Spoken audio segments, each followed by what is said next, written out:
Hvor lang tid er det vi kommer til å bruke nå, første fly? De bruker 11,5 timer. 11,5. Så 4 timer pause, holdt jeg på å si, mellomlanding. Og så nye 3,5 timer. Ja, og da skal vi teorien være fremme. Nei, jo, vi får også bli hentet på flyplassen. Så, ja, vi kommer frem til slutt. Jeg må dokumentere at det fortsatt eksisterer plastsugerører i Bangkok. Det er fremtidsrettet her i Asia. Kevin, fortell om dagen din så langt.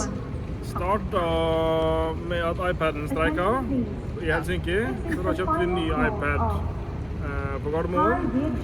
På vei ombord i flyet så har jeg headset mitt hengende sånn som dette. Så tar jeg ut paraplyen, for jeg skal inn. Headsetet går i bakken. Takk for i dag. Heldigvis bare 11,5 timer i lufta da, uten headset. Så nå har vi kjøpt nytt headset. Lastet ned 2 VPN-klienter, Alipay, eSIM. Så hvis teknologien nå begynner, hvis det er mer teknologitrøbbel nå, så gir jeg opp. Jeg tror faktisk at det er teknologien som er innsett at den, altså devicet er på vei tilbake igjen til fødestedet, og det vil ikke det. Så da bare blekker det ut. Så, ja. To be continued, forhåpentligvis ikke. Vi har landet i Kina, Chengdu, og vi ble stoppet i det vi gikk ut av flyet, og fordi vi skal ha et intervju med meg og Øyvind, eller med laget, jeg vet ikke, ja. Så da blir det intervju som det første vi gjør.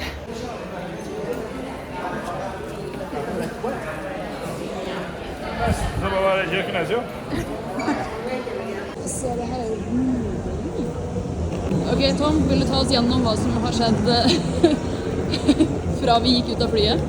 Når vi landet nå, så fikk vi beskjed om at vi må bare sitte rolig.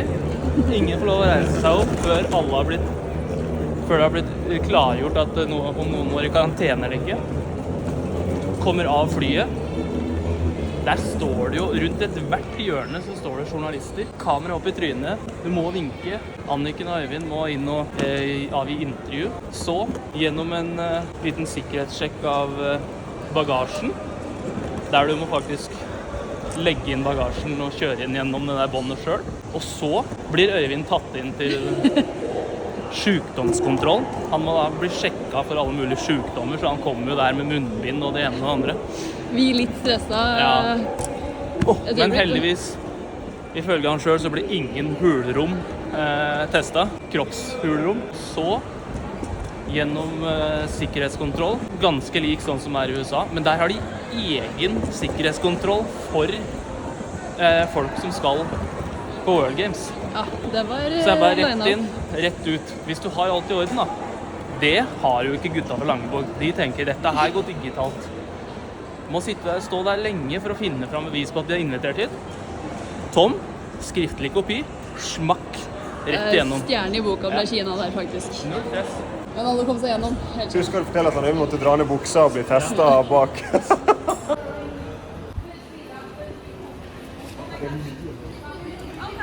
Det er litt mer frivillig her enn jeg var på Langevåg, i Langevåg. Jeg tror vi kom med 60-70 frivillige. Jeg har ikke kommet oss ut av flyplassen. Men tenk deg, jeg spurte, jeg kjenner en famous Norwegian, og så sa han, Haaland, have you heard about Haaland? Hvem sa det? Det var en av de frivillige, og så jeg bare, så glad Knut ikke. Jeg har fått høre at når man går ut av Air-flyplassen i Kina, så møter man en vegg av varme. Vi får se. Ja, jeg tror fortsatt vi er på Der holdt den varme. Der er den. Ja, ok. Der er den. Ja, det er greit. Kanskje vi skal tilbake til Norge? Kan vi... Desember, hvor er du? Tom? Ja, men vi får ikke pause fra den Hvor da. ble det av lufta? Nei, den er borte. Man må holde pusten til vi kommer hjem.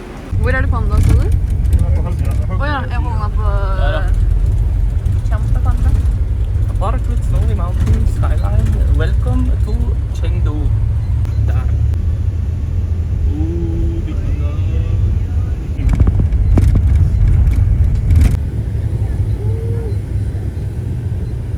Er det spa? the spa. We made it to the hotel and we need to check in and do all the credentials now.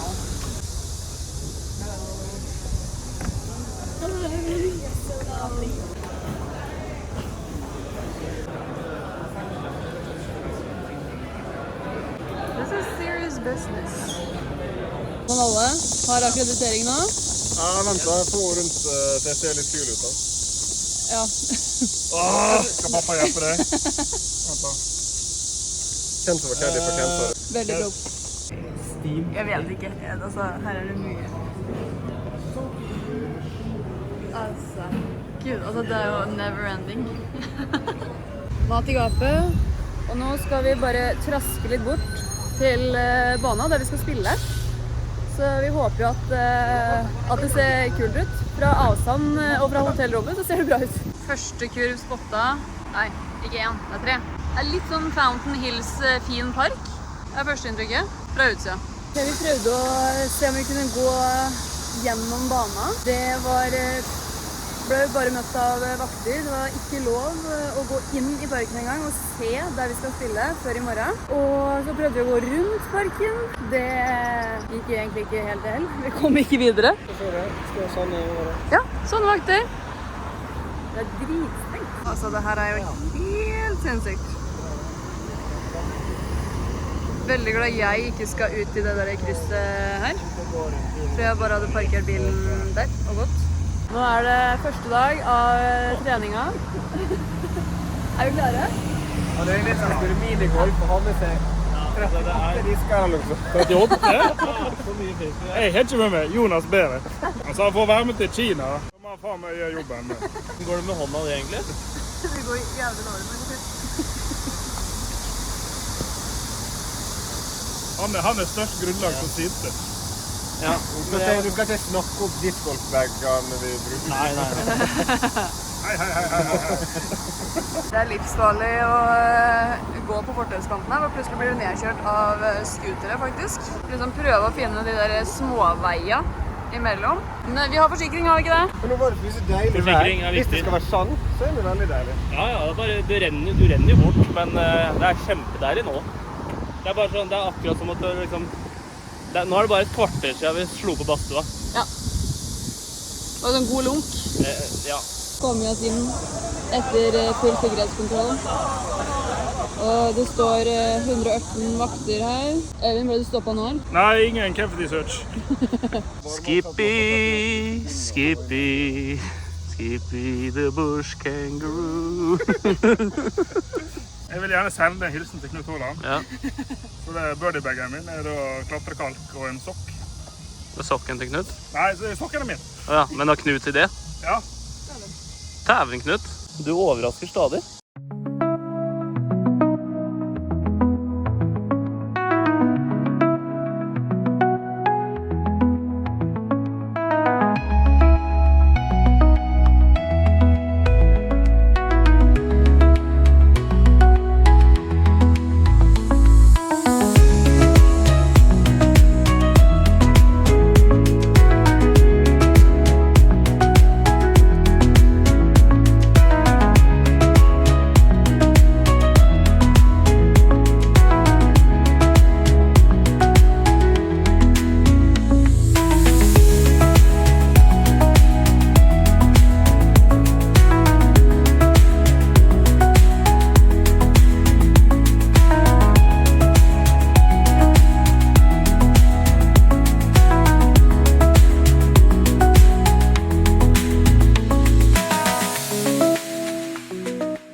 Øyvind.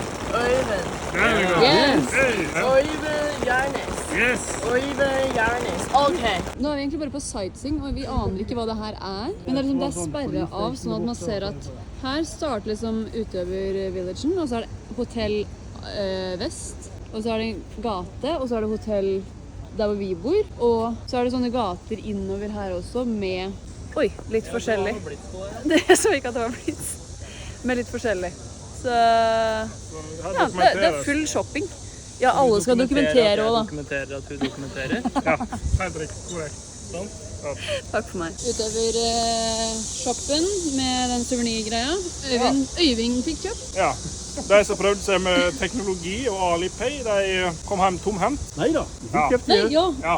Erik fikk kjøpt. Ungdommen, ikke teknologivant, de slever. Mens godt gammelt kredittkort funker fint. Vi har fått beskjed om at det ikke skal fungere. Ja.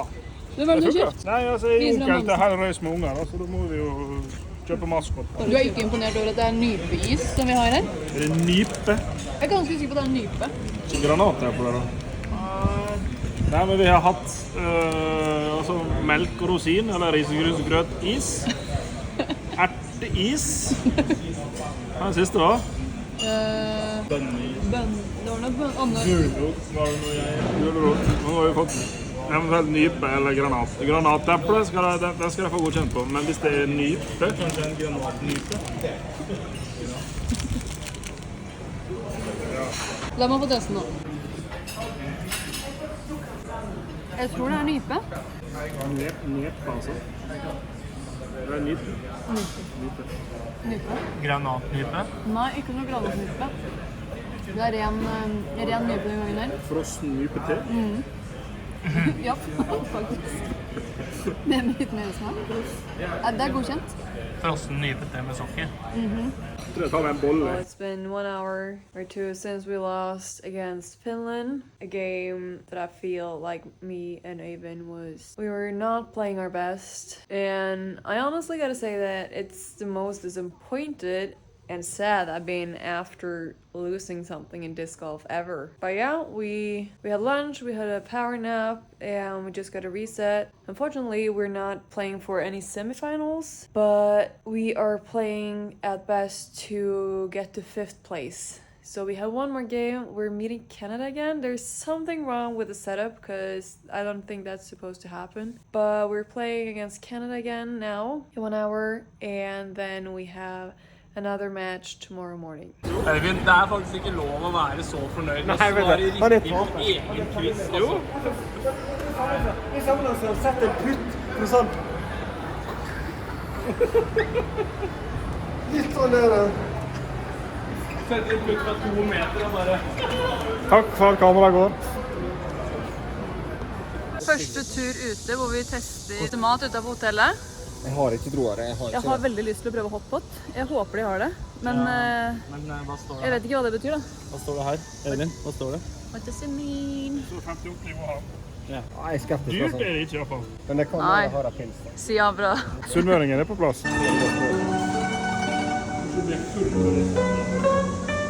Fortell historien. Nei, Vi fikk på 90. vi fikk jo en meny, fordelt på 4 stykker, på ca. 377 sider. Så bladde jeg gjennom, og så fant jeg noe som så godt ut. Så sånn her vil jeg ha, sier jeg.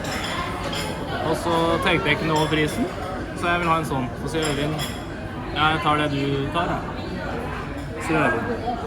Så fant jeg ut at ja, det var 400 yuan, som er ganske dyrt i Kina. Så vi trodde vi hadde bestilt 4 kuer, men det ser jo ikke sånn ut, så kanskje det bare er dyrt kjøtt. Vi må jo bare prøve. For det her er jo bare overkommelig. Ja, mengden er overkommelig. Ja. Så kjøtt for 1500 kroner da? Ja, 1200 ish. 1200? I thought I ordered something chicken-ish. I don't know what this is.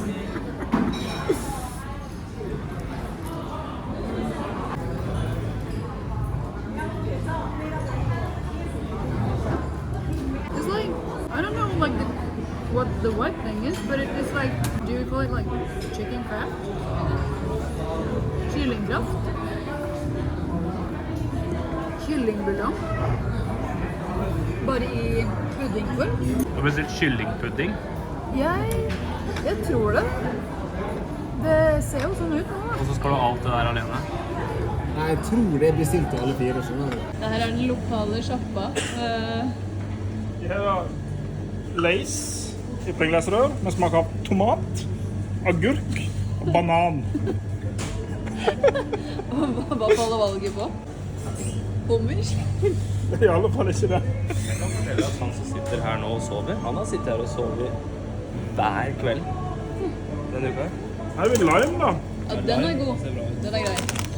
Lime, Det her, Salted egg flavor. ja, det her er egg med tomat. Det er hvitløk. Den er grei. Garlic flavor, den er... Når man skulle forstå hva noe av det her er, det er i hvert fall greit å passe på sånn at det ikke er noe alkohol. Ja, den kan de skjønne faktisk. Alt annet. Sikkert noen melkeprodukter. Kokosnøtt. Og så er jeg litt sånn lost etterpå. Siste kvelden vår her i Kina, Chengdu. Ferdig med alt som heter turnering i dag.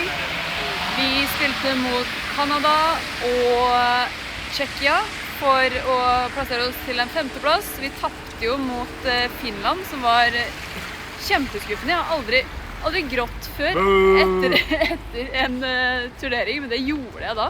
Jeg var så skuffet over det vi drev med da. Øyvind, hva var det vi egentlig drev med?